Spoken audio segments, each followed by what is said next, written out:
why it is called blockchain.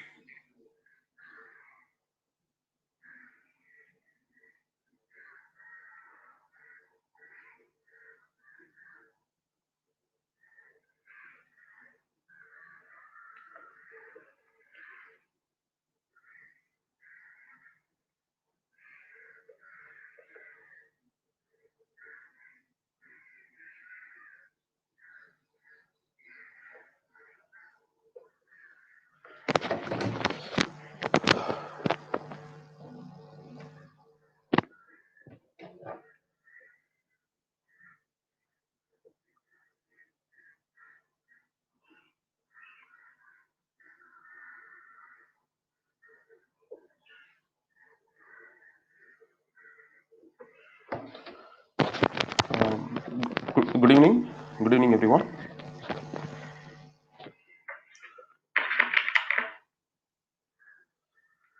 So I hope the audio and video is clear.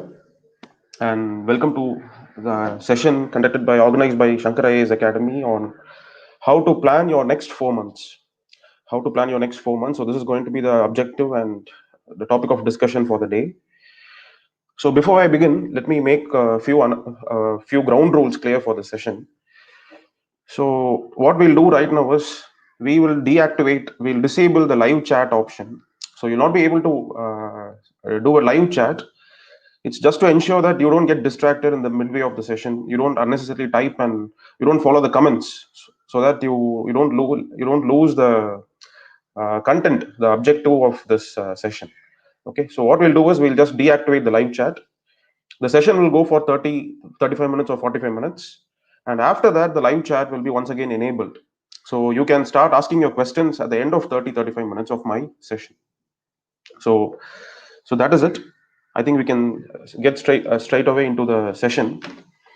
So, as you know, we still have another 120 plus days for prelims. So the reason of organizing this session is to give all the aspirants a clear mindset. It is to give a sense of direction on how to proceed for the next reminder period of time. Okay, and many of you would have already started writing your test series also. So when you write tests, what should be the mindset with which you should be writing your test series, and how should you be preparing for your test series, and how you should actually never get into some fixed kind of a mindset that in all tests I must attend 95 plus questions. That's not something that you should be getting into, right? Each and every question paper should be attempted with a proper method. You should never have a fixed strategy that whatever may be the question paper, I'll attend 95 plus questions. No, those are not the ways how you prepare properly to clear your prelims examination. Okay, so the purpose of this session basically is to show you that there is no role of luck in prelims. Okay, but prelims is something that you can actually clear with a proper strategy, with a proper method. It is this emphasis on the method that becomes the objective of today's session. Okay, so what do I mean by a method? A method is knowing what question to attend, what question you should not attend, and how to attend questions which you are somewhat sure about. Okay, so this is the three different aspects that will be discussed in today's lecture. So why do we call this as a method? It's because of its repeatability. You have a proper strategy, you have a proper method of how you approach questions. No matter the number of prelims you appear, you must be able to crack it.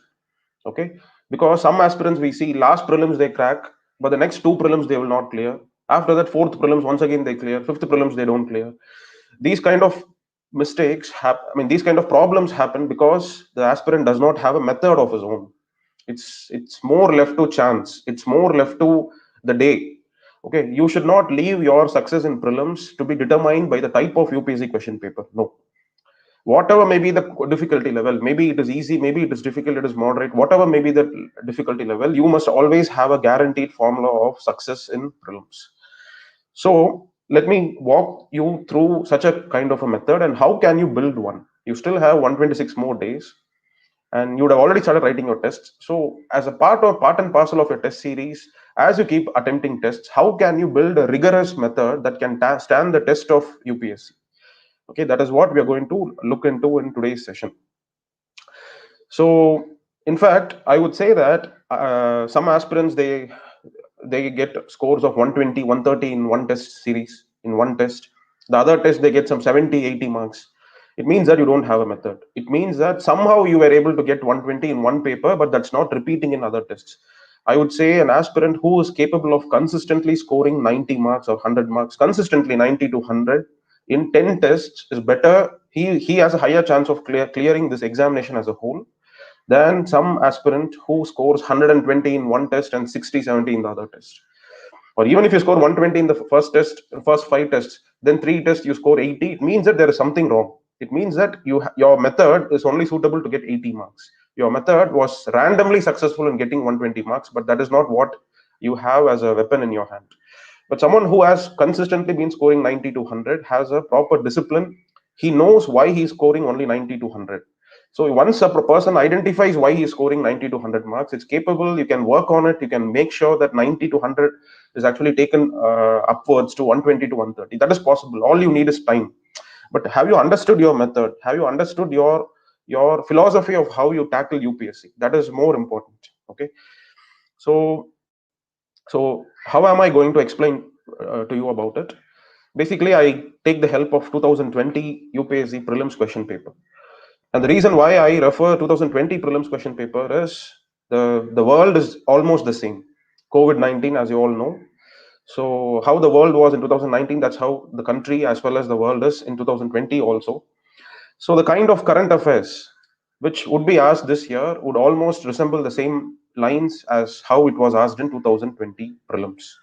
So that's why I'll take this 2020 prelims question paper and I can teach you that even after leaving 30 questions unattempted in prelims, you have a very, very high chance of clearing prelims. Many aspirants have this wrong notion in their mind. They tend to pick up the habit that every test they should go more than 90 questions. Don't do that. Don't do that. Instead, focus uh, on identifying which questions are dangerous questions. Okay, once you identify those dangerous questions, the questions which you should not even touch it, your chances of getting high marks is so easy. It requires a very, very simple preparation from standard textbooks. That is what I'm going to prove to you by analyzing this 2020 civil services prelims question paper. Let's get into and start our analysis. Okay.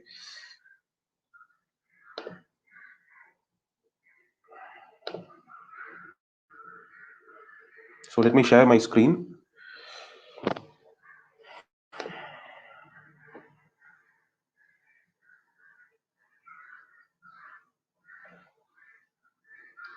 Okay. So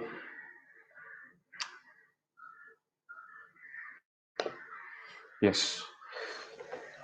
First of all, let me give you a breakup of what I had done with respect to analysis of 2020 prelims question paper. You know there are total 100 questions. Frankly speaking, the cutoff would be somewhere around 96, 97 to 102 for general category, and OBC maybe two marks lesser than that, possibly. So our safe zone is somewhere between 95 to 105. That's our safe zone, right? If you can hover in between, you are assured of success in prelims. And let me tell you, with the kind of approach that I can teach you now, you can definitely score a minimum of 120, 115 marks at least. A minimum of 115, never less than 110 marks. That's something for sure. Okay, it's a fail-proof method. I can guarantee you, you follow this, you can minimum score 110 plus marks. Going beyond that is your talent, it is your capacity, it is dependent upon how much you are able to retain in your memory, and many other factors do come into play. Your mood and temperament on the day of the exams, so many factors. But 110 plus is guaranteed. So try to follow what I'm trying to say. So you'll be surprised that questions that can be left unattempted. So these are very, very risky questions, and the payoff is not really significant by taking a risk in these kind of questions. So I have identified around 28 questions in 2020 prelims question paper. So your mindset, why I'm trying to highlight this to you is, after 4 months, when you're going to appear in 2021 prelims examination, let's say you sit in the examination hall, you have all these questions in your hand, you will have a minimum of 25 questions that you should not attempt. Okay, so don't panic at all. because in the very first round of choosing your answers, once you're done with the 100 questions, you will, what you do is you generally tend to count how many have I attempted. You tend to count it. You will only get 50 questions. If you get 50 questions, you're a smart guy. Okay, I would say 50 questions. If you're able to manage properly, you have a high chance of clearing prelims. So as soon as you count 50 questions, then immediately you will start feeling panicky. Oh my god, only 55 questions I have attempted. So 45 questions I don't know. What will I do? Understand, in that 45 questions that you don't know, it is perfectly all right to not know 30 questions. Not just you, most of the aspirants, 99.9% of who all are going to clear this examination will also not know the answers for these 28 questions at least. So don't get into this panic mindset. As soon as you find that only 55 questions you have solved in the first attempt, you still have 45 more questions to go. And out of, I'm saying, in that 45, 28 questions, it's perfect. It's perfectly all right to not know answers for them. So your only effort that you need to put in is maximum for another 15 to 17 different questions. 15 to 17 different questions. If you are, and you will definitely manage it, because you will. It is to finish the first 50 questions. You will hardly require 1 hour 15 minutes, not more than that, because those are your familiar areas. As soon as you see the question, you'll be just ticking it, getting it right, and you'll be just moving on. So getting that 55 questions correct is going to take minimal amount of time, and you will be having a lot of ample amount of time so as to focus on the other 15 questions that you must actually attempt, so as to give a decent attempt which can actually safely push you into the mains phase. Okay, so what I'll do is I'll tell you why these questions are something that you should not be attempting. And friends, please remember, this is the method. Okay, if you find, I'll teach you that you should never attempt a question out of what do you say, 50-50 probability. Don't think that, okay, I have eliminated two options, only two options are there, so I'll randomly pick one. No, there has to be some logic. There has to be some logic in attempting even those options, where questions where you have eliminated two options. If you don't have if you don't have a logic, even if you're left with two options, don't attempt them. That is going to so it means that you are defeating your own method. So it means that you don't have a method. You need to have a method, and that comes with habit, that comes with continuous discipline and sticking to your method. Okay, so how do you stick to a method? Even though it is very tempting that after eliminating two options out of four, you still have two options, it would be very tempting. Oh my god, I have only attempted 55 questions, I still have so many questions, people will be attempting 85 questions, 90 questions, so I should rather take a blind attempt, start choosing everything without any logic. No, if you don't have a logic, just leave that happily. As I tell you, 30% of the questions, that is out of 100 questions, 28 questions you can just completely avoid, and still you can clear prelims with 110 plus marks. That's what is the reality of prelims. Okay, why do I say so? See, you have, let's assume you are leaving out 28 questions unattempted. There's a second category of questions which are very, very straightforward from your standard textbooks. Okay, I think there's a problem in clarity of the screen. Are you able to clearly see the screen that is being shared, or is there any problem? Just give me a minute. Let me sort it out.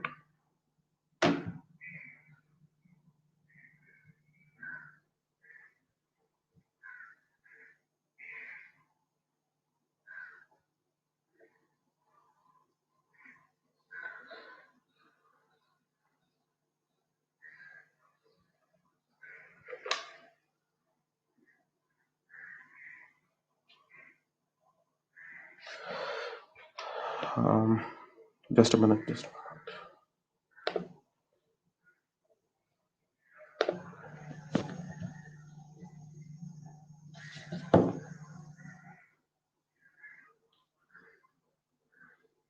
So is it?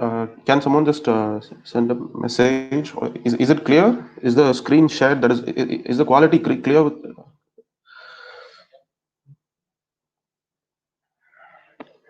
I just hope it is clear, because I'm not able to find out the quality of the share.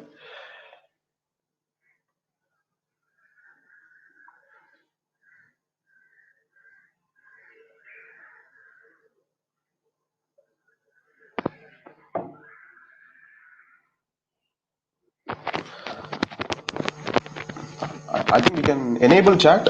Can the administrator enable the chat so that everybody can participate in the session? I think we can enable the chat so that I can also get some response about any issues if they have any.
Okay, so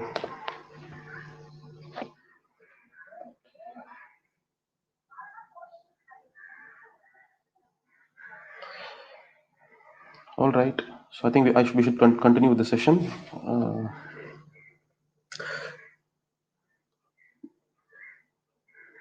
Um,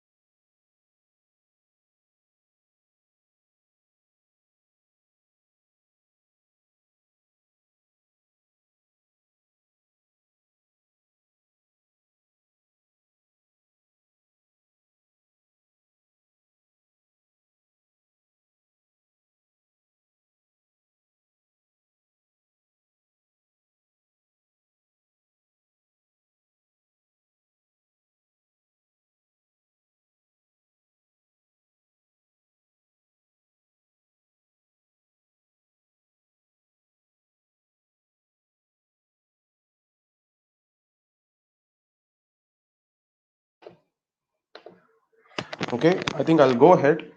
And I'm told that if all of you can enable video resolution of 720p, I think that will be perfectly all right. So please enable your video resolution to 720p. I think that will work fine. Okay. Okay. So yeah, so these are these are questions from your standard textbooks. And where did I leave? Yes, I said you can perfectly leave 28 questions to 30 questions unattempted. That is okay. And why do I say that? It's because out of 100, you have 26 questions that you can easily manage only from your standard textbooks, only from what NCRTs you read, from your Lakshmikant, from Gocheng Leong, from Bipin Chandra, and from Spectrum, whatever books you may follow. Just with that, easily you can just score 26 questions correct. Okay, and if you can score more, see, why do I say you can leave 28 questions unattempted? It is with the confidence that out of most questions that are asked from standard textbooks, maybe more than 90% of those questions I will get them right. It is only when you have that confidence in your mindset, it is only when you know that whatever questions are asked from standard textbooks, I will definitely get them right. It is only when you have that confidence, you will not panic when you leave 28 questions unattempted. And how can you do that? It is by at least 10 times when you go through your standard textbooks again and again. That is done by solving tests. You keep solving tests regularly. Whenever you make mistakes, if at all you're not aware of any option, immediately you take your standard textbooks and you refer them. Go back to your books. So by doing it repeatedly, you each and every page of your NCRT book will be etched in your memory. Okay, there is no way that you will forget what you have read. So it is by repetition, it is by repeatedly, it is by looking at the same page again and again. You can ensure that if at all there is a question that is asked from the standard textbook, most probably I'll be getting it right. So my assumption is that out of 26 questions from asked from these standard sources, if you are able to get 23 questions correct, that is, you still have a liberty of making 3 questions wrong in these kind of questions. Okay, let's say you get 23 out of 26 questions right, and yes, most of your standard textbook questions happen to be from polity and history, with a few of them from economy also. Okay. Apart from that, I don't think any of the other standard textbooks can be helpful in tackling the way UPSC is asking questions these days. It is only from these subjects, history, polity, and certain parts of economy, you can rely upon standard textbooks. Other than that, how can you solve the other questions? So let's look at the other questions and what is my comment and my logic in solving the other questions. You look at these questions that can be answered with logic and common sense, with your awareness about whatever you have heard in your classes, whatever you have attempted from your various test series. With that kind of a preparation, you can still manage 46 questions perfectly in prelims. And all I expect as a strike ratio in 46 questions, even if you're able to get only 36 questions correct, you will still be able to get 110 plus marks. Okay, I am expecting a strike rate of only 75%. That is, out of 46 questions, if you can get 36 questions correct with respect to these, I'll also give you an example of these questions, and I'll also tell you what you can do to get those answers right. Okay, that will be the later part of the discussion. First, I'm just trying to give you an impression that if you prepare repeatedly polity, history, and your standard NCRT economics, right, you can get 90% of the questions that are asked in UPSC from these topics. Out of 26 questions, you can get 23 questions correct. Okay, but I'm not saying that all history questions are only from NCRT books. No, I am saying 50% of the questions, at least in history, are from NCRT. And those 50% questions are something which each and every topper who is going to clear this exam, all of them will get all these 50% of the history questions correct. You should also make sure that you should also get those 50% of the history questions correct, because they are asked only from standard textbooks. And if you don't know the answer, you are yourself pushing you out of the race. Okay, whereas someone who's going to clear prelims, he has already read that book 10 times or 5 times, multiple times, because of which he's able to remember where the sport called as chawl is located. Okay, when he is able to remember, you must also be able to remember that, and you must also be able to get it correct. But look at other history questions. Among those questions which I categorized as if they don't have to be attempted, there are some history questions in this also. Okay, history questions like relating to Buddhism, relating to certain terminologies, which is perfectly fine. Even though my option is history, I can tell you that 50% of the prelims questions that are asked in 2020 prelims, it cannot be attempted even by someone who has learned history for 2 attempts. Okay, that is the nature of questions. If you cannot know the answer, nobody else will also know the answer in these kind of questions, which can be left unattempted. But if at all it is a question, if at all it is a question from your standard textbooks, okay, if at all it is a question from those areas where some logic and common sense must be used, in those type of questions, you must know how to approach those questions. Okay, so let us assume out of 26 questions from standard textbooks, okay, you are getting 23 of those questions right, and out of 46 questions that can be approached with common sense and logic, you are getting 36 questions right. So basically, you are ensuring that you're going to get around 60 questions correct, right? You're going to get 60 questions correct, you're going to get 12 questions wrong. Okay, I am saying only out of the 72 questions, out of 72, because your success rate in those questions that are asked from standard textbook is so high, it is more than 90%. Whatever is asked from the standard textbooks, you will ensure that you are going to get them right. It is only with such a high success ratio in questions asked from standard textbooks you can take the chance of not knowing even 32, even 28 questions in the examination and still clearing prelims, because you have such good command over history, polity questions asked from standard textbooks, right? So I'm saying, even after leaving out 28 questions in this exam, let's say you're attempting 72 questions, and in that 72, if you're able to get 60 questions correct, 12 questions happen to go wrong. Okay, even then you can get 112 marks in prelims, which is a very, very comfortable margin in clearing prelims. So let me point out to you that when you do your first round of answering in your prelims, as soon as you're done with one round of facing all the 100 questions, when you count the number of correct number of attempts that you have made, you will be having some 50-55 questions only, not more than that. In spite of that, how can you remain sure that your approach is correct? In spite of knowing only 55 questions you have attempted, how can you be certain that you will definitely clear prelims? It is only when you know that all the questions from standard textbooks, whatever has been asked, I have got them correct. So that's the only way you can have the confidence intact. Okay. The reason is, when you look at these 26 questions, which I say you should not attempt them. Okay, I say that 26 questions you should not attempt them, and I'll tell you what is the reason why I tell you you should not attempt them. You should leave them.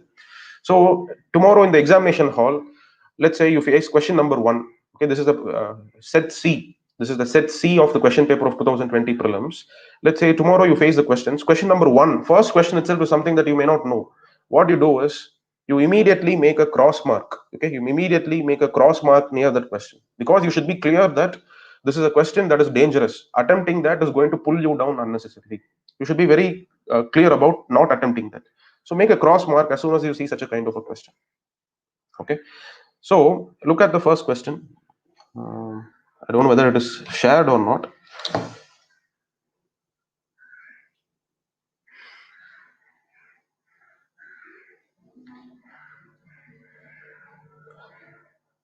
Uh, is my screen visible? I'm sharing the questions that can be left unattempted. Is that screen visible?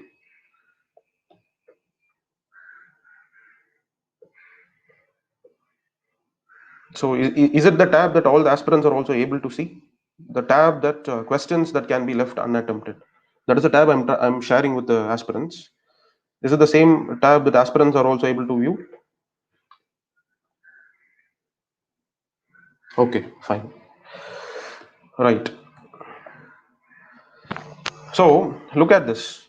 The first question, it's from science and tech, or you can say it's from geography, or it can say it's from environment or economics. You can classify it in whatever labels you want. But this is a question I should completely just skip away. I should not even think about attempting them, because I don't know about what these minerals are. What is given is these are just ores. Okay, these are ores, like how iron has magnetite, hematite as ore. Similarly, aluminum has some kind of ores like silimanite. But frankly speaking, when I attend this question, when I see this question on the paper, I will not know any idea about any of these ores. So I should not blindly make an attempt here. I must just skip this question. Okay, that's the first logic, and I should happily skip, because there will be students who will even try to attempt this and who will go wrong in that. I should you can only feel pity for them, but you should be happy about just skipping that, because you're saving yourself from scoring a negative marks. Okay, so let's happily leave that. Look at the next question. I'm just trying to build a list of 28 questions so that you understand there are questions from all subjects where you will not know the answers. Okay, and even though you may think that environment is an area where I'm really weak, where I may not be able to score marks, in reality that is not the case. There are questions even from environment where, even without studying environment related current affairs or anything, you can still go and get them right. And let me tell you, there is a very minimal role of current affairs in those 46 questions which I have shown you. When I showed you that there are questions which can be answered with logic and common sense, there are 46 questions like that. There is a very, very minimal role of current affairs. So don't think that it's only by knowing current affairs I can handle those 46 questions. No, there is a lot of dynamics which come into play. Your topic content, the concepts that you picked up from the classes, you might have discussed something with your friends. From there, you would have got some answers inspired. Your knowledge on art and culture will help you solve a history question. Okay, that is the way how you will intelligently come up with various approaches to get certain answers correct. Don't get unnecessarily obsessed with current affairs. I'll prove it to you that you using an intelligent deduction commonsensical approach can make you get marks even better than unnecessarily focusing too much importance to current affairs, right? So let me discuss these questions, and I'll point out, if you were to face similar questions in this year's exam, if you find these reasons even there in that question, it is better to leave that question unattempted. Don't take a risk unnecessarily. Okay, look at the next question. This next question is about, with reference to India's desert national park, which of the following statements are correct? Okay, it is spread across 2 districts. There is a human habitation inside the park. It is one of the natural habitats. Frankly speaking, I know that great Indian bustard lives in desert areas. It's the habitat of the great Indian bustard. That is something that I know for sure. Apart from that, these two options, I really have no idea about it. First of all, I only know broadly where India Desert National Park is located. It is not practically possible for the aspirants to have a complete grasp on the topography and the geography of the Desert National Park.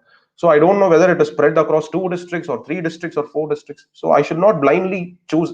The only principle you should have very corely intact is there should not be blind attempts. If you can make sure that is your approach, that is your way of approaching UPSC prelims, you will most probably end up clearing prelims, one prelims or the other. But all the time you, so this is a question where look at the reason. I'm only convinced about one option, and with that, still there are three choices left. Look at this. Only thing I know is Great Indian Bustard survives in desert areas. So I know that three can be three can be an answer. Okay, but even if I look at three, you still have B, C, and D. I'm not able to eliminate just with this one option knowledge because all the both other two options, I can never be certain about it. Unless I have an encyclopedia in my mind, unless I have Google next to me, I can never be certain about the first two options. So better leave this. This is a dangerous question. Just because you have studied environment from various textbooks, just because you have watched so many environment videos, it doesn't mean that you will have the answer for these two questions. Even if you're from forest background, if you're preparing sincerely for forest service exam, not an assurance that you can have the correct answer for these two questions. So better skip them. Look at this, another environment related question. Okay, so all three questions are factuals. Whether it is 36% of India's districts or whether it is 42% of India's districts, no idea about it. And never have a bias about UPSC. UPSC will not question like state public service commission exams. UPSC is not bothered about these factual correctness. No, sometimes UPSC can also be focused upon factual correctness. You have a bias that UPSC will not be focused on facts, and that is your mistake. It's not the mistake of UPSC. So basically, a normal aspirant will not know whether it is 36% or 32% or 40%. It is not possible to know about it, right? And groundwater authority was formed under Environment Protection Act. Our natural instinct will be to think that, oh yes, it is under Environment Protection Act. But no, that is not the correct answer.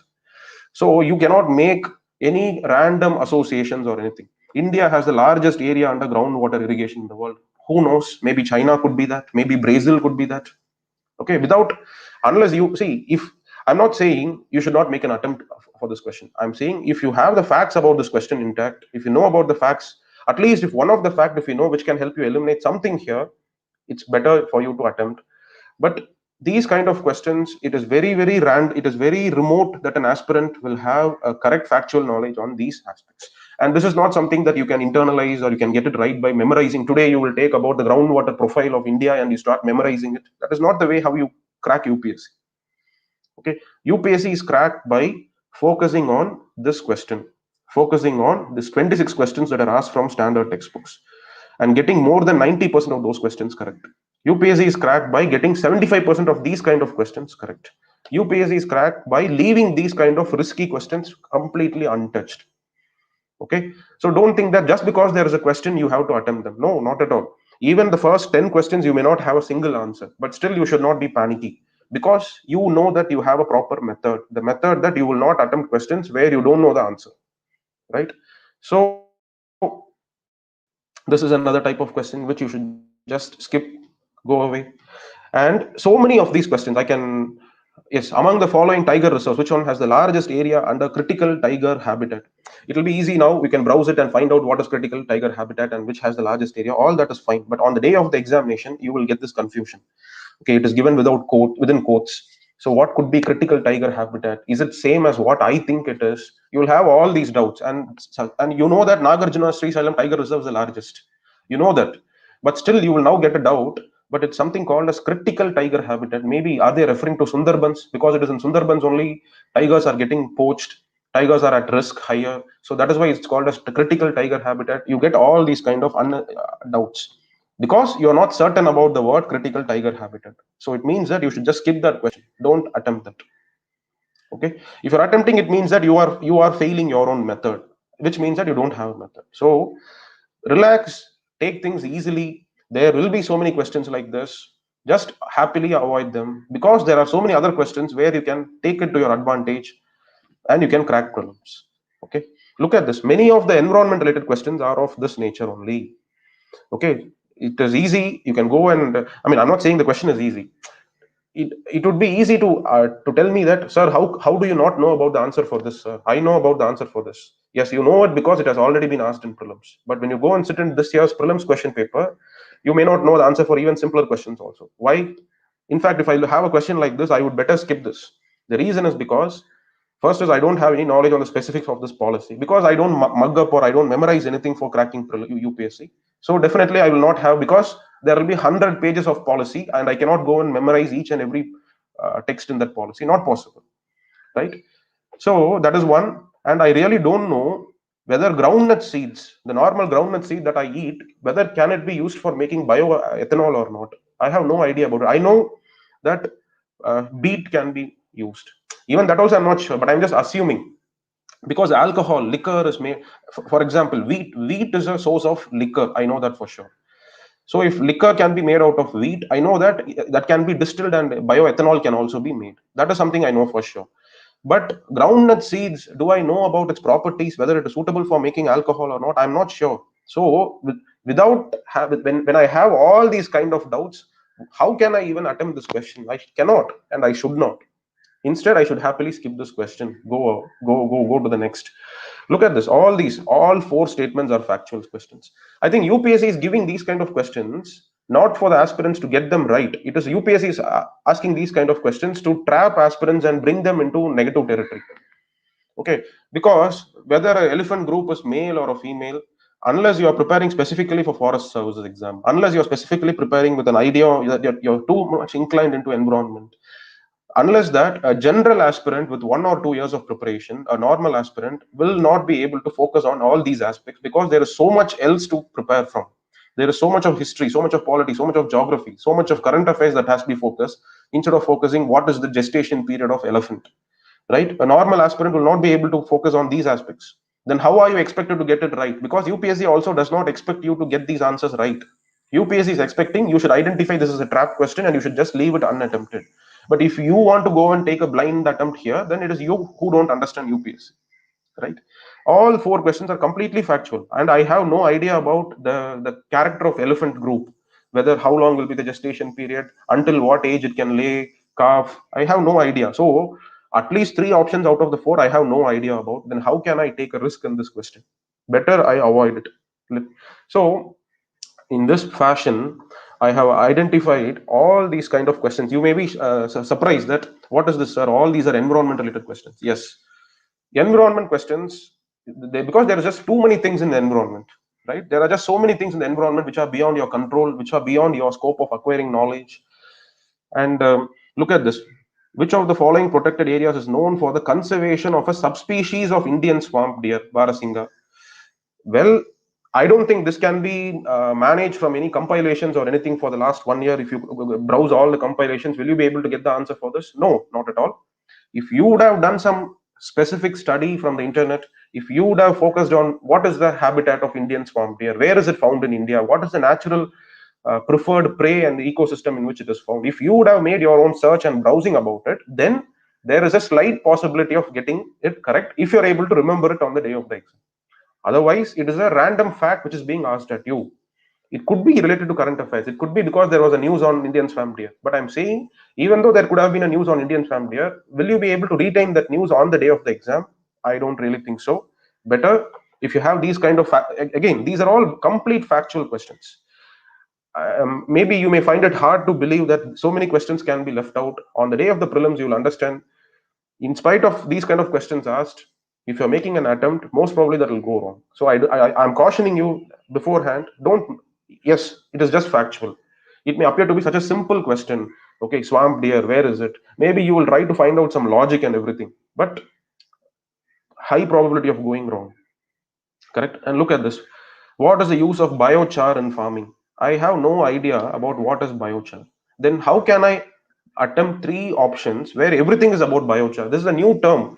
Maybe today you will be knowing after browsing and everything. But if an aspirant has to attend it last exam, just a random word like biochar, okay, if at all you would not have read the current affairs, a random word like biochar, someone who is not from agricultural background, someone who is not from environment background will definitely not be able to know the correct answer for this. Better leave it. Okay, it could be anything. You cannot make a guess. That's what I'm trying to say. So I don't want to go through each single question, but what I want to say is there are questions like this. Yes, look at this question. This is from economy. With reference to Indian economy, after 1991 liberalization, consider the following statements. And there are four options. See, I am just pointing out four questions from environment or five questions from environment which cannot be attempted. At the same time, when you look at the other parts, other categories of questions, you will come to understand there are 10 questions from environment which you can easily attempt and get them right. So you should be instead focusing on those 10 questions, getting them right, instead of focusing on these four factual questions. You happily leave it. That's what I'm trying to say. Because I'll show you how deduction and elimination can help you with another 10 questions from environment. You can get all the 10 questions of environment correct. Our real game is somewhere else, not in these kind of questions. You should be very observant and cautious about understanding that these are questions which have a danger, risk associated, right? Look at this. You cannot make assumptions. See, after 1991, what is the trend in various parameters? That is the question. The percentage share of rural areas in the workforce steadily increased. Both the scenarios can be true unless I have read some papers or unless I have read some from economic survey, unless I know the recent trend. I should not make a guess, because after 1991 urbanization, you can think on both ways. If you're making a guess, maybe industrialization has improved, and so where are industries located? It is located in urban areas, so rural workforce might have migrated from rural area to urban area, right? If that is the case, maybe the percentage of rural workforce would have actually decreased. That could be one assumption. But the other assumption, a contrarian assumption, is the benefit of more LPG reforms can be seen in the form of more food processing industries located in rural areas. Okay, so if that is the case, more employment opportunities are also possible in rural areas. So both the assumptions can be right, can be wrong. If you would not have read about it very precisely, very specifically beforehand, you should not make these kind of assumptions, because it's going to make your because both could have happened, right? There are just so many forces that dictates what happens, and you are just considering this one aspect alone, but there could have been so many other agents of change. So you cannot really narrow down and say the second option is correct. And look at the other options. In rural areas, the growth in non-farm economy increased. We really don't know. And see, there are, if the question was two core concepts and one option was a trend option, by knowing the concepts you can make a guess and you can still go get it right. But here all the four options are trends. All the four are patterns, about patterns, whether it has decreased or whether it has increased. Unless you have a very clear understanding and study which you have already made about all these matters, almost you're going to get it wrong. Okay, so this is one other question where, see, knowledge on trends must be clear. For example, there can be a question like this: the GDP growth rate of the second 5-year plan is higher compared to the GDP growth rate of the third 5-year plan. So will you know the answer for that? Yes, you can know the answer. Only you may think, okay, second 5-year plan law, too much importance was given on industrialization and heavy mechanization, so there could be a reason why GDP growth could have increased. You cannot make such thoughts. Maybe there could have been a war in the second 5-year plan, that because of that one single war, the GDP growth could have completely come down. Yes, anything could have happened. So you cannot make guesses. The only way you should be attempting such trend-based questions is if you know it for certain.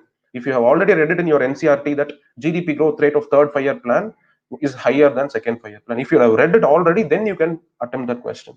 Otherwise, don't make assumptions, because there are just so many forces that can influence these kind of patterns. It's many things which are beyond your imagination. Correct. So this is one other pitfalls, and there are such kind of questions. This is about science and tech. Okay, science and tech. Frankly speaking, when I looked at this question, all I knew was Voyager, New Horizon. I knew about these two because I knew these two are to probe individual planet. I think New Horizons is for Pluto. I don't know for sure. Voyager 2 is either for Jupiter or for Saturn, I think. Okay, I know about Voyager and New Horizon will not be a part of this question. But Lisa, Evolve Lisa, I have zero idea about it. So I cannot immediately come to a conclusion that I have eliminated two options. So let me now go and attempt Evolved Lisa. Don't make such kind of issues. Okay, so better leave this question. So there are just so many such questions. And look at this. It might look as a very simple question today. General difference between plant cell and animal cell. Sixth standard, seventh standard, eighth standard biology sub stuff. So maybe ninth standard or tenth standard school textbook biology. But I don't remember.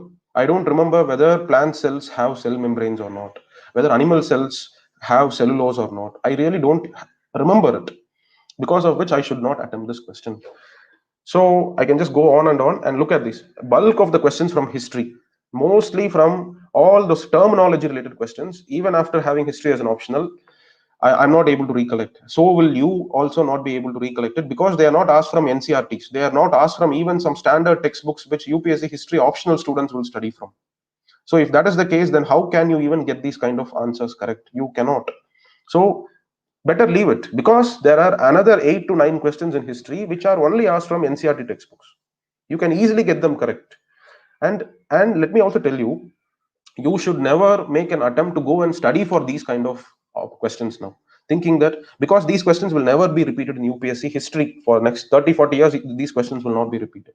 So don't go and waste your time finding out what are paramitas, what are dharma shastras, what are sutras. Don't do all those kind of things. It's waste of time. The very purpose of me discussing about all these kind of different categories of questions is to build the consciousness in you that from today onwards you must go and start studying very intensely from your standard textbooks for these subjects. You must solve many questions as possible so as to improve your strike rate in these kind of questions where logic and common sense is going to dictate your correctness. You should practice questions so as to find out, okay, I made a mistake. Why did I make a mistake? Even though I know that I should not attempt this option, still I went and attempt with the greed that I want to get more marks. Basically, this entire test series is to train you to become more disciplined, to reduce your greed, to reduce your panic. It is to make you as a better, confident person when you go and sit on the day of the examination. So the reason why I'm categorizing and showing you the 26 questions which I feel you should not attempt is, don't be worried. Yes, history questions, terminologies that will be asked, you may not know about them. Not just you, most of the aspirants who clear also will not know about them. So don't be worried. Rakma by case. Oh my God, that is a question you could have answered only if you would have read a book. There is a book for history written by Shankar Bandyopadhyay. Okay, so if you would have read that book, you can get this answer exactly correct. Yes, UPSC has asked that question from that textbook. But is it possible for a UPSC aspirant to go and start studying Sumit Sarkar, Shankar Bandyopadhyay? It's not possible. And so if that is the case, forget it. Leave it. Don't attempt it. Similarly, I can make a compelling case that all these questions you should leave it. Okay, so maybe if you would want to have a copy of these questions, which I feel it should be left unattempted, you can contact Shankar Academy. I'll pass this document on to them. You can have a look at this. Why have I mentioned that this question should not be attempted? Why? What is the reason? Be convinced about the reason. Okay, if you don't get convinced about the reason why I say you should not attempt, then don't follow my advice. But my reason is based on the conviction that yes, this is not humanly possible to attempt. But let's move on to the other categories. That is what is our subject matter of our focus, right? You have other 26 questions, mostly from history and polity.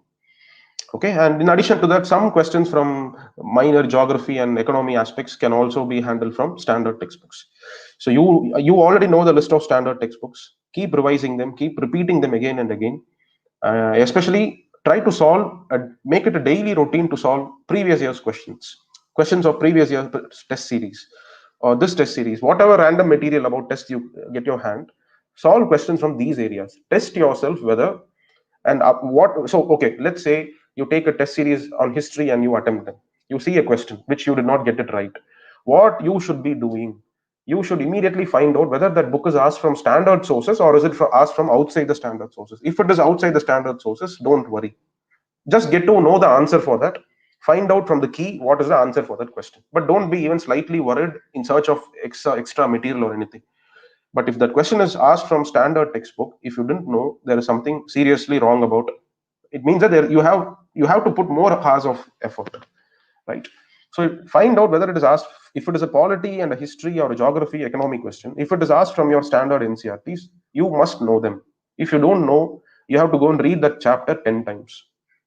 10 times is just an exaggerated figure. I'm just saying you should once again go back to those chapter and read it and reread it again and again. That should be your priority. Okay, so keep solving questions from static subjects, from standard textbook subjects. Make sure whatever is asked from standard textbooks, you get all of them correct. That should be your effort in the next 10 or 20 or 30 tests that you are going to attempt in the series of in the span of next 4 months. Whatever test series you attempt, if you're able to get by the last test that you attempt, all the questions asked from ncrts and standard textbooks 100% must be correct. It's only when you assure 90% plus questions are correct in standard textbook, you will not have this panic mindset, you will not self doubt your own capability on the day of prelims. It is that approach and mindset which can actually help you clear prelims, right? So when you look at all the other questions are also, these are also very pretty straightforward, either from standard books or from suggested reading materials. It will be one from there. Look at this. If RBI resorts to adopt an expansionist monetary policy, which it should not do. So expansionist monetary policy, that is increasing the liquidity. So if you want to increase the liquidity, basically you have to slash down the various rates. So with that idea in your mind, which you actually pick from standard textbook, NCRT book on introductory macroeconomics, you will understand about banking, liquidity adjustment facility, repo, and all these kind of terms you will come across. When you read that, you will understand the concept behind what RBI does to increase the liquidity and to decrease the liquidity. Based on that, easily you can get this answer right. Similarly, look at the history question: indigo cultivation, NCRT. Wellesley, direct from NCRT.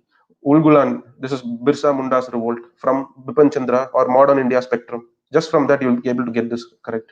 Impact of industrial revolution, very commonsensical. You can get it right. This is a chronology. The very first chapter in medieval India, NCRT, Satish Chandra's NCRT on medieval India, the very first chapter talks about Pala, Pratihara, Chola, and all those people. If you know that chronology, how which kings came first, which kings came after that, if you know that broadly, you don't even have to know the dates or years or anything, but you should have a sense of chronological arrangement. If you know that, you can get this answer correct. That is why I'm saying these are if you don't know the answer for this, it means that you still have to read NCRT, Bipin Chandra's, Satish Chandra's Medieval India NCRT 2-3 times more. If you read it, and you should not blindly read it, solve questions, make mistakes, now go and read NCRTs.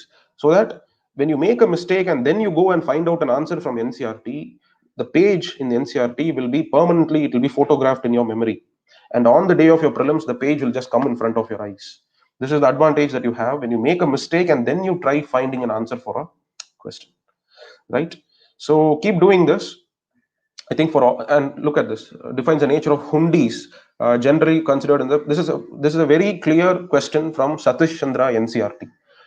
These are financial instruments. This is like modern day demand draft or a check system, just from NCRT. You may find, where is this terminology? I did not even study that. That's because you are yet to go and do one more reading of Satish Chandra's NCRT. Gandhi Irwin Pact, just from any standard book, be it Spectrum or be it History, Bipin Chandra, any book you read, you will get a good idea about Gandhi Irwin Pact. So similarly, you have all these kind of questions. Okay, I have only chosen the questions which you can directly attempt from your reading of NCRT, and they are total of 26 questions in Civil Service Exam 2020 prelims. I expect all of you, if you have such kind of questions, you must get at least 23 of them correct. That is 90% of the questions from standard textbooks, you must get them correct. There is no option about it. So what you can do is, next 4 months, instead of wasting your time on compilations and random material, random videos on current affair compilations and all those things on YouTube, which is going to be a complete waste of time for your UPSC prelims, focus on strengthening from this. This is in your control. These are the topics which are completely in your control. More time you spend, more marks you can get for sure, right?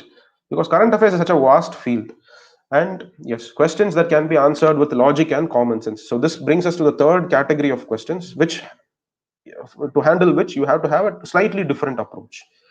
Okay, and your priority is to get 75% of these kind of questions correct. What can be done? I can give you some 3 different strategies. Okay, so first is, make sure, this is the first point, that is, even to choose one among the two, I mean, first you eliminate 2 options, and even in choosing the 2 options, there must be some logic, any logic, even if it's a very stupid logic in your mind, but that is still a logic. It is better than going for it without any logic and blindly choosing it because previous you have an impression that many questions I have only chosen A as the correct answer, so let me choose B now. No, that is not a logic. Okay, that is not a logic, that is stupidity. But when you look at the question, let's say look at the first question, very first question. These are all ancient terminologies. These are all ancient names of various modern day cities. Girinagar is the name of Girnar. Dwara Samudra is the name of Halbit. Okay.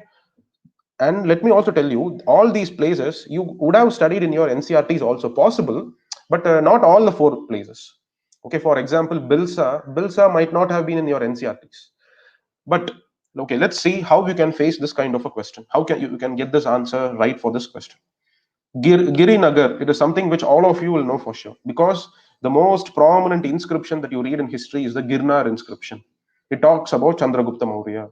It talks about Rudradaman. That's a very common inscription which all of you will know if you would have read NCRT on ancient India. So I know for sure 3 must be there in the answer. Yes, and I know where Girnar inscription is. It is in Gir area, it is in Gujarat. I know that for sure. So 3 is there. So let me say A has to be there, or it should be A or C. I look at the first option, 1 and 3, Bilsa, Madhya Pradesh. Okay, I don't know. C is 2 and 3, Dwara Samudra, Maharashtra. I have no idea about Dwara Samudra, but at least I know that there is a tribes called as Bills tribes in Madhya Pradesh. Bills are a group of tribals in Madhya Pradesh. That I am very sure because I have read in various parts of art and culture and history and all these kind of things. Right. So with that, this is what is called as a logic. I use this Bills tribes as a connecting thread, and I go and choose this answer. 1 and 3 is the correct answer. So that is what I say. There has to be some logic in getting this answer right. Right. So similar concepts. Question 19, correct association with. Okay, question 15. What is it? Correct association of meaning with the terms in the question. Okay, we'll go one by one. Look at the next question. This is about geography. This is also not something that you will directly read in your NCRTs. Maybe if you're a geography optional student, you might have had a very deeper ideas about all these 3 options. But a general aspirant, how can you handle these 3 options? Let's say you see, after 1 year of coaching, you will definitely know what is the idea behind cyclone, how differential heating happens, and how air masses starts flowing from area of high pressure to low pressure. All that is an idea that you know, correct? And you also know that cyclones, it's because you have high pressure, air flows from high pressure to low pressure, and you know what causes the low pressure. What causes low pressure?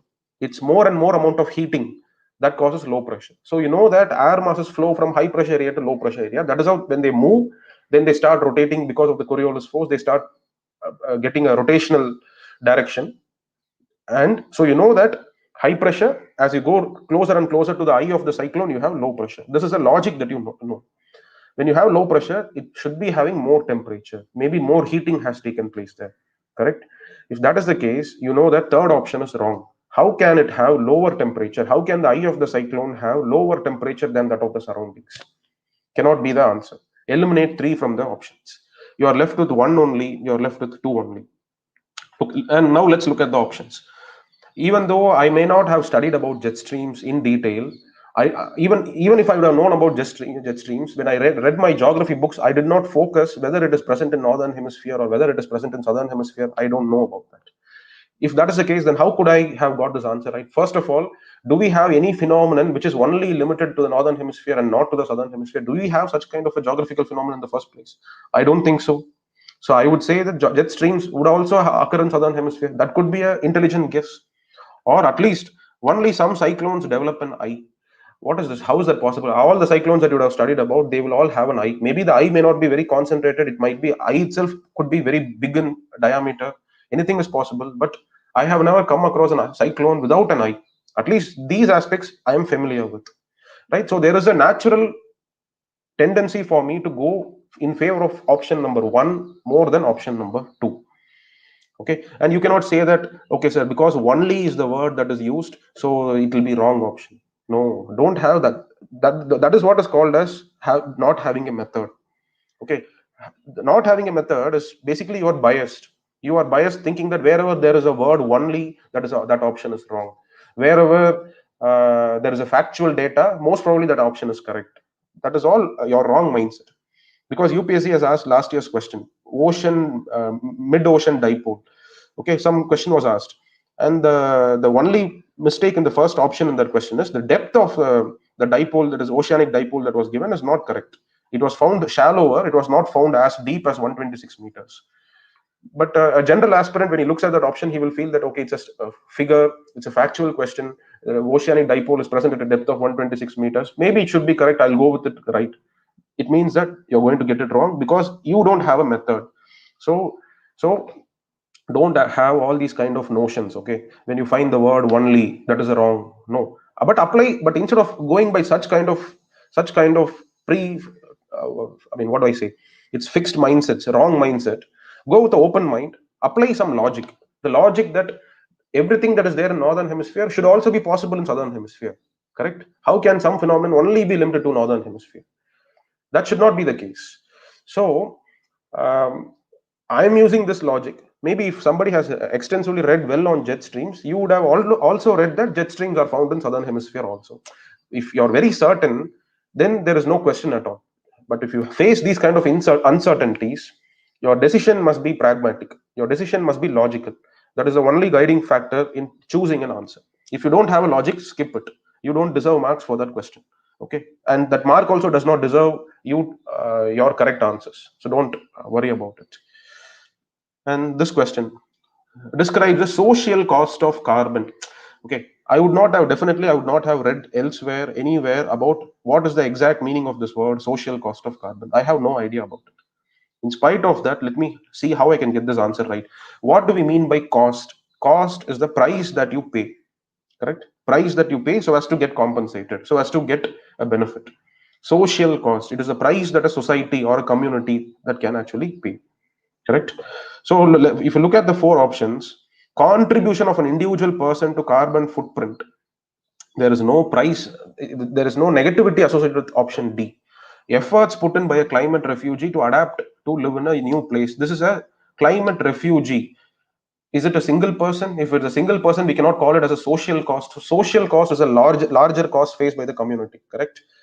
Requirement of fossil fuels for a country to provide goods and services to its citizens based on burning of those fuels. So what is the cost involved here? There is no cost or no mention of any penalty paid by the community or anything that is done by there is no negative aspect brought in option B. Requirement of fossil fuels. Okay, so that means demand of fuel. That's all.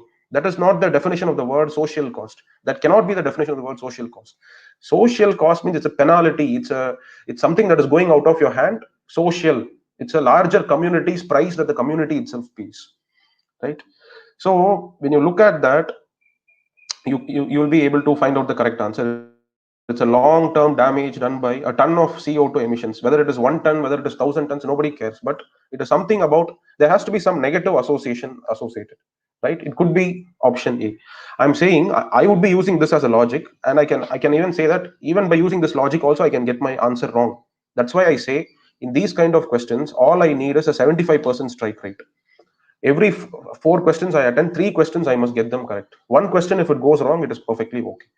Okay, I may use this logic and I may choose a particular option and it may even go wrong, but that is very natural. That is the way how you actually end up cracking this exam. It is okay to have wrong answers, but there should be majorly right answers and minorly wrong answers. Okay, and look at question number 18. Solar water pumps. Consider the following statements.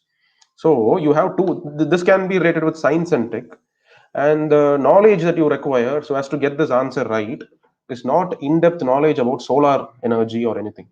You should just look at the options. See, what is a solar water pump? It is just a normal motor that is energized by a solar panel. Correct? That's the only point there. And you should know that a solar panel, when it produces electricity, it produces a direct current. It is not an alternating current. You should know about it. And you should know about the idea about how motors work. You have AC motors and DC motors. AC motors work because of alternating current. The current's polarity changes with every cycle. So there is alternating motion that is actually produced. Right? You should have an idea about these basics. So look at the options now. Solar power can be used for running surface pumps and not for submersible pumps. Why should that be the case? Not at all. So solar pumps can see a submersible pump. It can be based out of any motion. Basically, a submersible pump is an impeller pump. You have an impeller inside which will just rotate in one direction, which will just push the water upwards. That's all. To have a rotation in one direction, a direct current itself is sufficient enough. A direct current is good enough to run the impeller in one direction, right? So the first statement, it can be used for running surface pumps and not for submersible pumps. That's a wrong answer. It's a wrong statement. There is no logic or common sense involved here because, as far as I know, alternating current is required. There are also DC motors also which can run in a particular direction, right? When you have these kind of ideas, you'll be able to get certain other questions also correct. Solar power can be used for running centrifugal pumps and not the ones with piston. See, these are some difficult questions. The reason why I know about this is maybe because I would have studied about it. Being an engineer, I could be aware about it. Maybe a law graduate might not be aware about it. So it is okay for a law graduate to skip this question. It is not possible for you to know about this. And even if you're an engineer, if you're someone from core disciplines like civil, mechanical, or electrical, if you're from those disciplines, you will have an idea that what is a centrifugal pump and what is one with a piston. Otherwise, this is also a question that can be eliminated, that can be avoided. There is no problem in avoiding this kind of a question also. Okay. So, eco-friendly agriculture in the context of, see, this is an environment related question. In the context of India, which of the following is are considered to be practices of eco-friendly agriculture? Eco-friendly. I don't really need to know what is tensiometer use. I have no idea about that, but still I can get this answer right. How? Crop eco-friendly, whatever is good for the ecosystem, whatever is good for the environment. So crop diversification, as you all know, any student of even 10th standard level would be knowing crop diversification is very healthy for the ecosystem. It nourishes the soil again. It brings in more and more, instead of one particular nutrient alone completely sucked out from the ecosystem, which can create ecological imbalance. Crop diversification helps restore the balance. So option one must be there in the answer. Legume intensification. Of course, when you that is for nitrogen fixation. Why do farmers go for legume intensification? They want to add more nitrogenous content, right? So you restore the nitrogenous balance to the soil, correct? So one and two must be there in the answer. And let me say, I don't know about other options. So one and two, where is it present? It is present in option A, it is present in option D. So automatically I know tensiometer use is a part of the answer. Now I look at vertical farming. I know how vertical farming is done. I know that in vertical farming, you arrange layers over layers. You require less amount of soil. You require less amount of water. So I can understand that these natural resources will not be unnecessarily depleted, no excess water usage. So there could be a potential benefit associated with vertical farming and eco-friendly agriculture. There can be a relationship. So with that logic, see, even here, I am only certain about two options. Option A, I am very certain. Option D, I am very certain. But with the logic that vertical farming would not be very resource intensive, it will not be too much of sucking out from the ecosystem. With that as a logic, I'm going with 1, 2, 3, 4 as the correct option, right? And this is quite simple. Which of the following protected areas? See, this is also factual question, but I wouldn't say this is a question where aspirants will not know the answer. Whereas if a question is asked about where is Indian swamp deer found, four options. Possible, you may not know the answer for that. But this is a question where you should use a logic. What logic? Kaveri Basin. If you know the course of Kaveri River, you will know what are the riparian states. You will also know that Andhra Pradesh is not a riparian state. There is nothing to do with Andhra Pradesh and Kaveri Basin.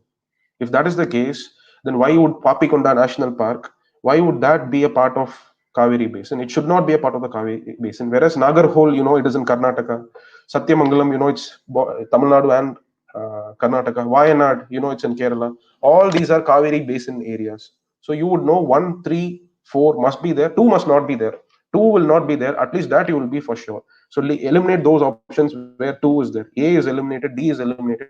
You're left with B and you're left with C. And then Nagarhole, Karnataka, there is a high association of Karnataka and Kaveri Basin. Even if you do not know where Nagarhole was located, even then, you should at least know that it is there in Karnataka. Whether it is exactly there in Kaveri Basin or not, you may not know exactly about it. But if you know that Nagarhole is in Karnataka, then you can make an association. Okay, Kaveri flows through Karnataka. Possibly it could be there. Okay, this is what is using a logic to get an answer correct. Okay, so and look at this question. Another interesting question. You cannot go and memorize all the countries in G20. You cannot do that. But all you know is G20 is a group of countries which are the largest economies, which are the largest economies, growing economies, those should be the part of G20. And now you look at the groupings, they're asking which of the groupings have all the members as a part of G20. Definitely, nobody can go and memorize each and every country. But what I know for sure is, I don't know about option A, and when I look into option B, I'm looking at New Zealand. New Zealand is such a small country, such a small population, only natural resource based economy. So how can that be one among the G20 countries? How can that be one among the top 20 economies? It cannot be. That is the logic that I'm using. The same kind of logic you can use for Iran, for Vietnam, and for Singapore. Singapore also, such a small country, it can definitely not be. You need to have sizable population to be in the top 20 consuming nations or producing nations or anything, right? You need to be a large country. So that large country logic, if you are able to think, Singapore can be eliminated, New Zealand can be eliminated, Iran can be eliminated, Vietnam can be eliminated. So then the most appropriate grouping looks like Argentina, Mexico, South Africa, Turkey, all large countries, big economies, they're all a part of G20. This is the way you can get a question like this correct. It is not by memorizing and getting them correct. No, you cannot do that. And look at this with reference to India's biodiversity. And you have Ceylon frogmouth, coppersmith barbet, grey-chinned minivet, white-throated redstart. Who knows what these are? Okay, and there are four options given. Not possible to memorize and get them correct. I don't even know whether they are found in India or they are found in somewhere else in the world. No idea about it. You cannot go and start memorizing the list of birds or anything like that. But what you know is reptiles, turtles, tortoise, and crocodiles, alligators. All these you will not find much of a color differentiation. They're all of the same color, right? Amphibians, mostly they're all of the same colors, and you don't find much of differences, diversity in them. But you look at birds, so much of variety, so much of color, so much of shape differences. You will have one with a long beak, you will have one with a long neck. It is all because birds live in different climatic zones. Birds have to survive and adapt to different climatic zones, because of which nature has made birds so colorful, vivid, and different. So their natural anatomical features might also be different. You cannot expect the same kind of differences in an amphibian, in a turtle or a tortoise or a crocodile. You will not be able to find such kind of distinguishable. Look at this frog mouth. So it should have something like a frog, correct? Coppersmith barb, but it might have a color resembling copper. Gray chinned minivet, white throated redstart. So white throat, it must have a throat alone could be white. You will not find, you would never have come across a crocodile or a tortoise with a white throat or anything, right? With that kind of a logic, you can go and choose birds as the correct answer. This is how these 46 questions have to be handled. That is the truth of this exam. You cannot mug up, memorize all these lists and get these answers correct. But these answers can be got correct if you approach with an open mind, approach with a method, approach with some logic. This is what I call as a logic. I cannot mug up, I will not mug up for this exam. But using a logic that I don't find much differences in amphibians, in reptiles, lizards, all the lizards almost look the same. They don't have, maybe chameleon is a class of lizard that has a different color. Apart from that, the physical features are all same, right? You don't find one lizard with a long neck, you don't find another lizard with a big head. You don't find all these kind of differences amongst mammals or reptiles or amphibians. But with birds, yes, you yourself would have seen in various documentaries and videos so many varieties of birds. With that association, I can go and choose birds as the correct answer. Okay. So similarly, we have all these, and look at this question. This is about environment and science and tech. You can, I don't know what is a copper slag. I don't know what is geotextiles. But the question is, in rural road construction, the use of which of the following is preferred for ensuring environmental sustainability or to reduce carbon footprint? Okay. All I know is these two methods, 4 and 5. Hot mix asphalt technology. What is this? It's a very complex word, right? Hot mix asphalt technology. But what is that? Whatever you see in the normal road making process, people will be burning tar, loads and loads, gallons of tar will be burnt. They will pour it outside. Tar burning causes a lot of toxic substances being emitted, a lot of pollution. Hot mix asphalt that is what is called as hot mix asphalt. You burn tar and bitumen and then you pour it over the road. That is a very polluting process. Okay, it's called as a different name. So I know 4 is definitely polluting. What is Portland cement? It is basically cement manufacturing. Portland cement is a cement that you use for constructing your house, and you know that cement manufacturing is such a pollution inducing activity. I know that 4 and 5 are pollution causing activities. Maybe they should not come in the answer. Okay. So B is eliminated, C is eliminated, D is also eliminated. I can get this answer correct by knowing what is this. This is not very tough. You don't have to actually know if copper slag is used for environment protection or not. Whether copper slag, if it is used for road construction, can it reduce pollution? I have no idea about that. But all I know is the normal process, the bitumen laying process, is very, very polluting. That is something that I know. So, and Portland cement, these are just technical terms to confuse the aspirants. So let us assume you don't know what Portland cement means. You only know hot mix asphalt technology. If you know that, you'll be able to eliminate option B is not the correct answer, option C is not the correct answer. Now you're left with 1, 2, 3, 1 and 5. Okay, hot mix asphalt. You know that it is because of burning pollution is caused. So the opposite logic is cold mix asphalt. So it should be a technology to reduce the emissions because you don't involve burning in that. So that could be a correct answer. So the correct answer must have option 2 as one of the options. So now you look at the options. It is only option A that has 1, 2, and 3 as the answer. So even if you don't know Portland cement, if you know only hot mix asphalt technology, you can get it right.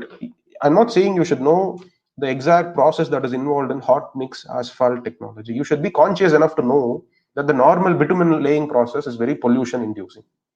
You should just be able to know that that process is what is called as hot mix asphalt. With these kind of knowledge, you can get this answer correct. There is a good amount of logic involved in this. Okay. And okay, let me say I don't know anything about any of these things. All I know is the word geotextile, sir. The word geotextile seems to be a correct option, sir. Even with that also you can still get this answer right. So you are assuming that option 3 must be there in the answer. 1, 2, 3 is there, and then 2, 3, 4 is there. Okay, 1, 2, 3, 2, 3, 4. So 2 and 3 is automatically there in the answers. Okay, whether it is 4 or whether it is 1. So 1 and 4. Now you make some kind of an intelligent guesswork. I'm saying even there also you don't make a blind answer. If you find any intelligent guesswork which can work and which can help you there, you make a guess. Otherwise, just leave this question. If you don't know what is hot mix asphalt, what does it even mean? If you don't know what is Portland cement, basically cement, that is cement manufacturing, all of you, if the word would have been cement manufacturing, then you would have got this answer correct. Okay, because you know that cement manufacturing is pollution induced. So that is the way how you have all these. Yes, look at this question also. Environment related. Look at the three options. Coal-fired power plants release sulfur dioxide and okay. First option, I have no idea about whether coal ash contains lead, mercury, arsenic. I am not very clear about it.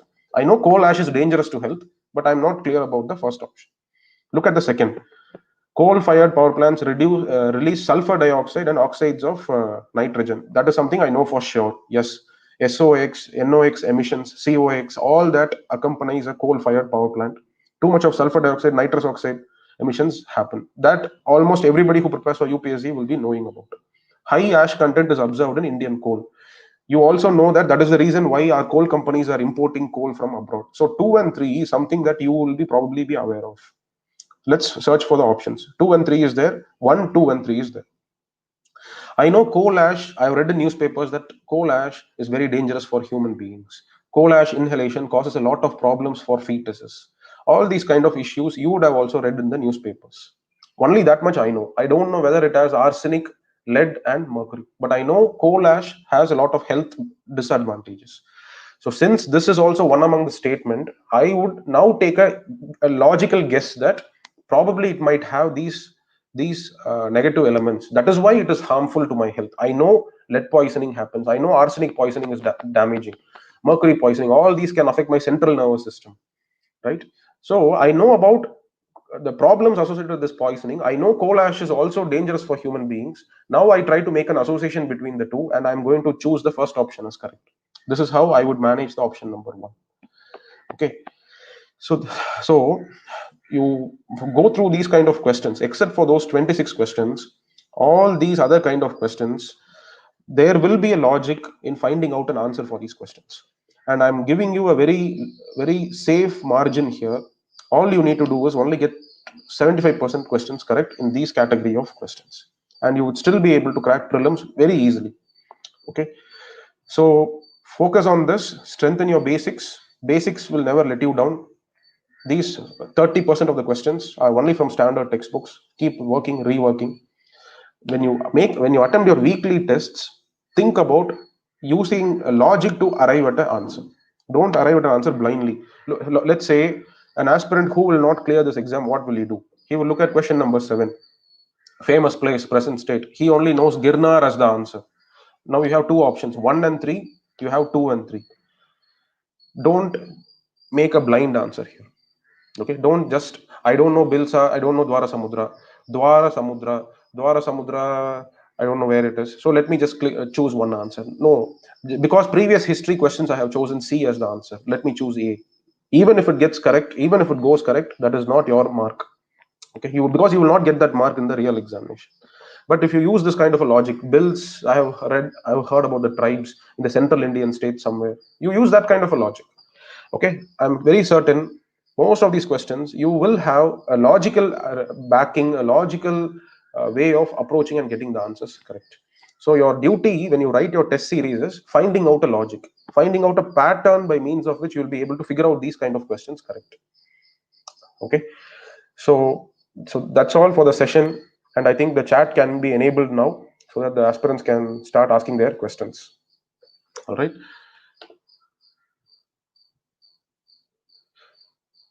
so yes, I think we can stop sharing. So my end point is, don't compel yourself to attempt 95 questions. Don't compel yourself to attempt 85 questions. Have a method, go by the method. You take the question paper and you start solving it first. Even if you get only 50 to 55 questions correct, that's perfectly okay. The next round, you can probably attempt another 15 to 20 questions. And in that 15 to 20 questions, even if you get 5 questions right, 10 questions wrong, it is still to your advantage. Okay, then looking at the answer paper, thinking I have attempted only 75 questions, but all my friends in the test series, they used to attempt 95 questions. Even I also used to attempt 95 questions in the test series. So let me start attempting all the other 25 also blindly. Never fall into that trap. Okay, be very cautious. At the same time, be very cool and use a logic in getting an answer. Any logic is fine than a blind attempt. Right? Okay, I think we can stop sharing this, and I can take your questions. Yes, please. Can you please enable the chat so that the students can ask a question?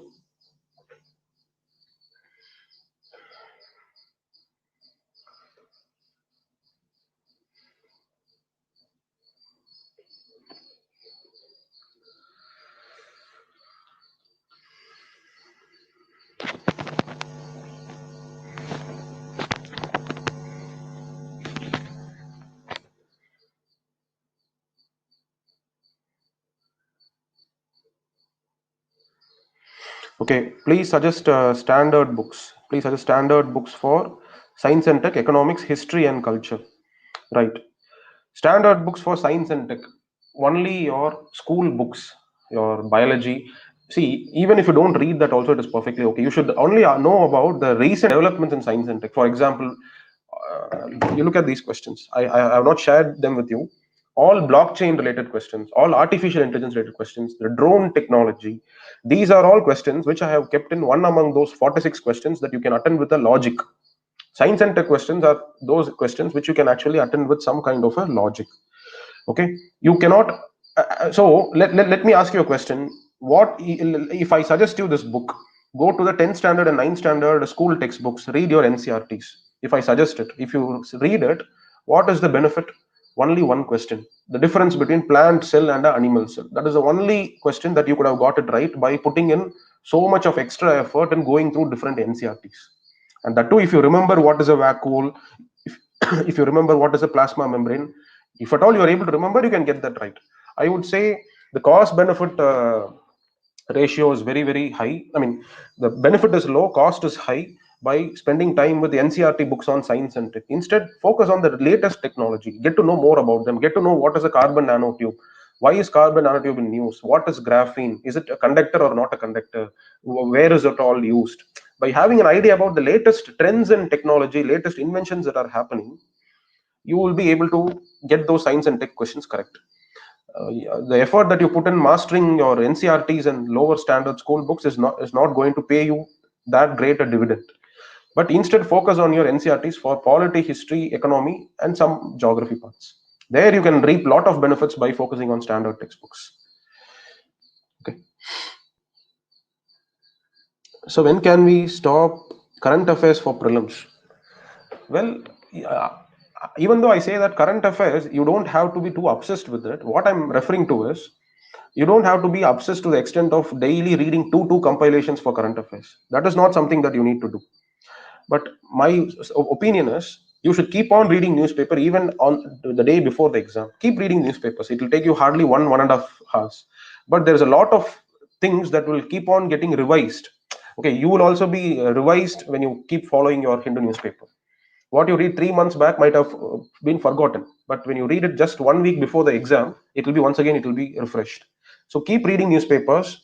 When I said don't be obsessed with current affairs, all I meant was don't be obsessed with following more and more compilations in a mad attempt, or I can say in an unnecessary fear of losing out marks from what is happening in the world. That is not the focus of UPSC. Okay, so don't focus current affairs from compilations, but keep reading a newspaper a regular habit. Don't lose touch with reading newspapers.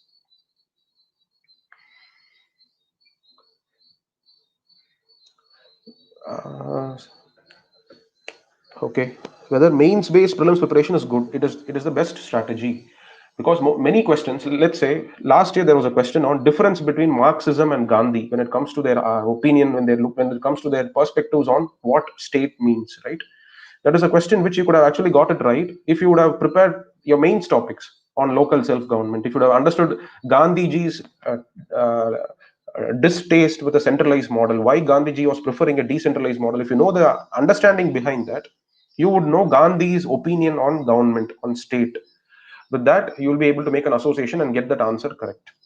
So, preparing for mains will definitely be helpful in coming up with this logic that is required to handle this 46 questions, the third category of questions.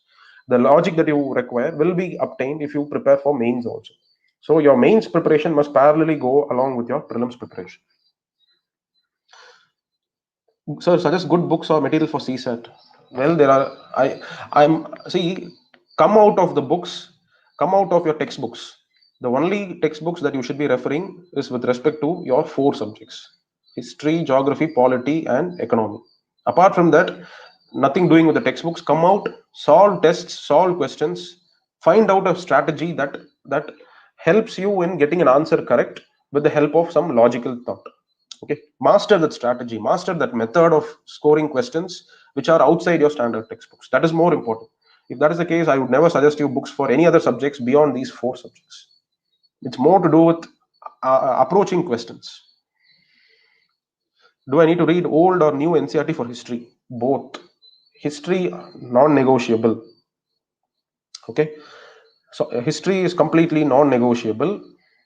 Old NCRT, new NCRT, all that must be read. 3 NCRTs, old NCRT, 3 new NCRTs must be compulsorily read for handling history questions. Okay. So tips for agriculture. Yeah, what I can say as tips. Okay, before that, somebody has asked me about my service. I mean, I got one rank in exam. Why didn't you took the service? I was in the service, but now I am not in the service. I had resigned, and now I am associated with the Shankar Academy. So I was already in the service for some time. So that's a very different topic.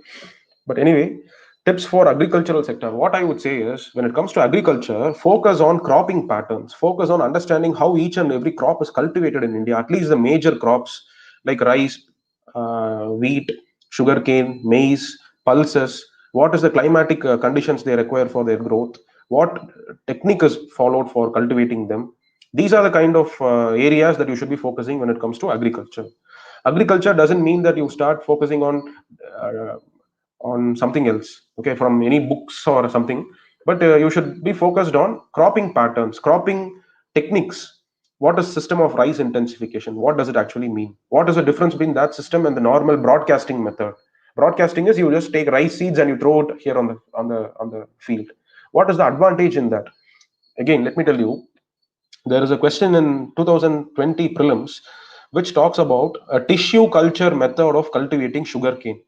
It is there one among those 46 questions. Okay, it is about a method of cultivating sugarcane, a tissue-based method, tissue culture-based method. How could you have got that answer correct? If you would have known what is the system of rice intensification, if you would have known about the system of rice intensification, you would know system of rice intensification is first you sow the rice seedlings, you sow in a separate nursery, you cultivate it in the nursery, then you transplant it from the nursery and onto a larger field. Okay, what is the benefit associated with that? If you know the answer correctly for that, you would be able to get this sugarcane related question correctly. You'll be able to associate it. Okay, that is the reason. So basically, transplanting it from a nursery and onto a field is actually beneficial for the growth. You have understood that logic if you know about system of rice intensification. This is how your agricultural preparation must be based upon. It should be based upon understanding of different crops and cropping patterns, which areas it is grown, why is a crop growing better in a particular area compared to the other area, what climatic conditions is required, what is the irrigation duration that is required for a particular crop, and what pests and what diseases can affect those crops. These are the angles from which you should actually prepare for agriculture related questions. Can you please give us some suggestions on how to deal with reports and indices? Forget them completely. Not a single question has been asked from any of these report and indices in last year's prelims. Waste of time. Don't be stressed about all those kind of things. Okay. Maybe you might get one question, and for that one question, do you have to go and start reading all these reports and indices? Forget them. So please suggest must read NCRTs. Okay, 6 NCRTs for history, 4 NCRTs for geography, 2 NCRTs for polity. I can 2 NCRTs. I'm limiting my suggestions to 11th and 12th standard NCRTs alone. At least these you must be thorough. And 2 NCRTs for economy. These are some 11th, 12th NCRTs of all these subjects. For history alone, you should read both old NCRT as well as new NCRT. Themes in history, part 1, part 2, part 3. All these also you must read. Okay. When it comes to other economics, 2 NCRTs of 11th and 12th, you must read them. You must master them. And it would be better if you have also read economic survey also. The economic survey can help you give a good idea about at least economic survey volume 2 you must read. External sector, trade, and agriculture, industry, very corely related to your syllabus for UPSC. At least second volume of economic survey, if you read, it will be much better for your examination. Is it necessary to read magazines related to UPSC like Yojana, etc.? Don't read any of them. That's why I keep on repeating, focus, strengthen your standard textbook subjects. You have a high probability of bringing everything under your control. The other 46 questions, you cannot attempt them by reading Kurukshetra, Yojana, this compilation, that compilation. Nothing is going to work.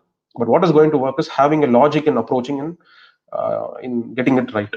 Some inclination or some interest in latest technology, some interest in knowing about the science behind certain things. It is that curious attitude which can help you get these science and tech questions correct. Science and tech questions cannot be got correct by reading from any textbooks. Okay. Note making strategy. Note making is done as for your mains preparation. It's not done for your prelims preparation. Okay.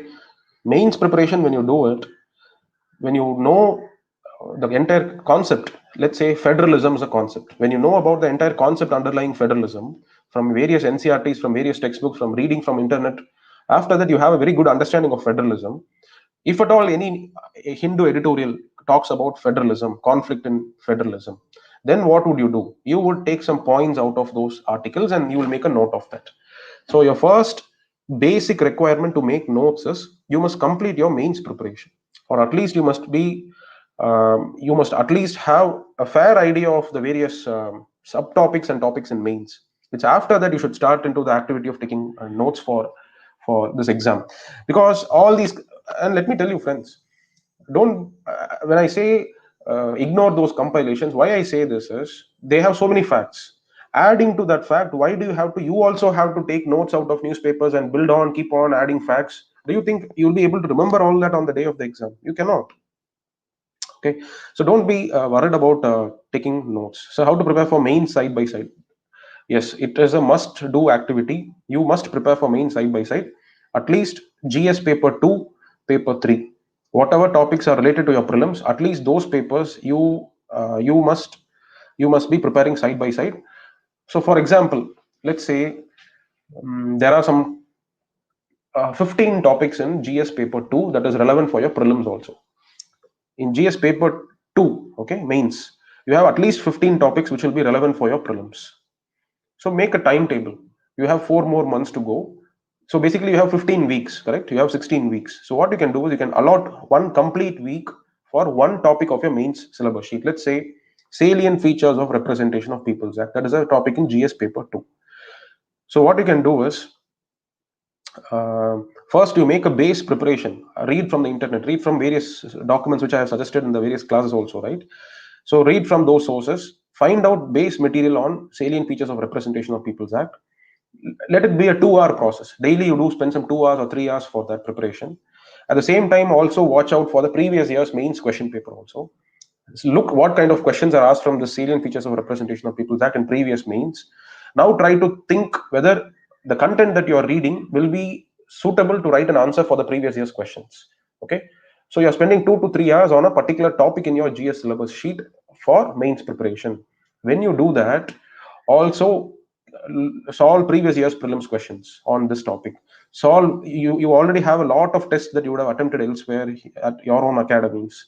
Whatever it is, keep solving various other questions also related to that particular topic. I'm sure there will be websites which can support you with a list of questions relating to this particular topic. Elections related questions for polity, you might have an entire list somewhere.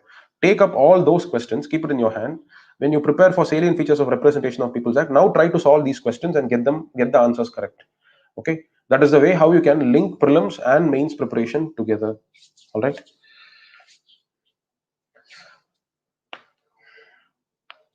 Is it necessary to read Lakshmikant along with Bare Act Book of Bakshi? Because last year prelims questions were asked like Constitution defines or like according to the Constitution. No, not necessary. I think I understand the question that you asked. But to handle those questions asked in prelims in polity, only Lakshmikant and Ncrts are good enough. You don't have to go and read Bare Act. Especially at this point of time, no new reading must be done. It should only be from previous reading.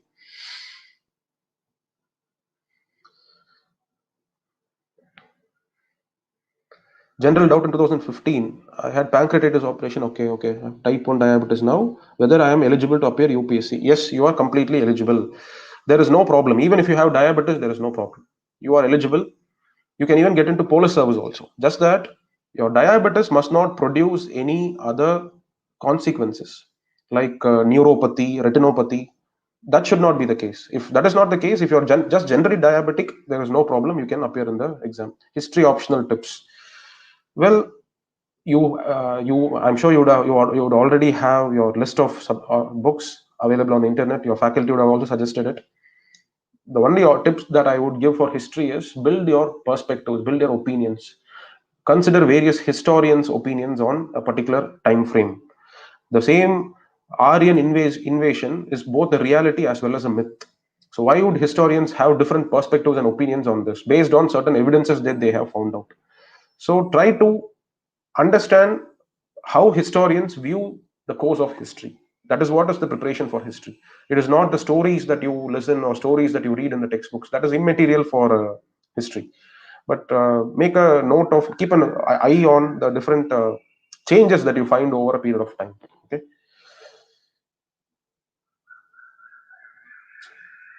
I think we can conclude here. Okay, please provide tips for essay. Well, there is already a video which I have made for Shankar Academy. It's available on the internet. Okay, Shankar IAS Academy essay preparation. Just type it like that. You will get my entire tips for essay preparation. All right. So, is there negative marks in prelims first paper? Well, too late to ask this question. You should have asked this question by the time when you started preparation. I'm assuming you are starting your preparation just now. Yes, there are negative marks in prelims first paper. Okay. All right. Sir, I'm 30 years old. I'm starting my preparation. Where should I start for initial preparation? Well, it's a big topic in itself. I don't know how to start and where to conclude it because our focus of this discussion is something else. Maybe you can watch you can go through the beginners column of Shankar Academy. Okay, Shankar IAS Academy, we have this beginners column. Just go through it once. You will get a right area to start your preparation from. Okay.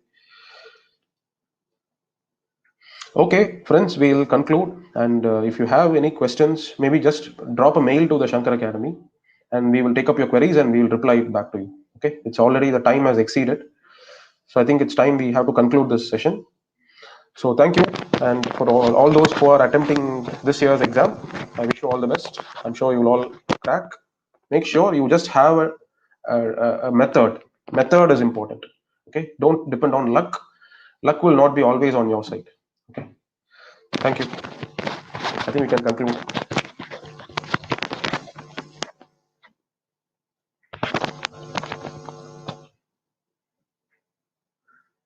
Yes.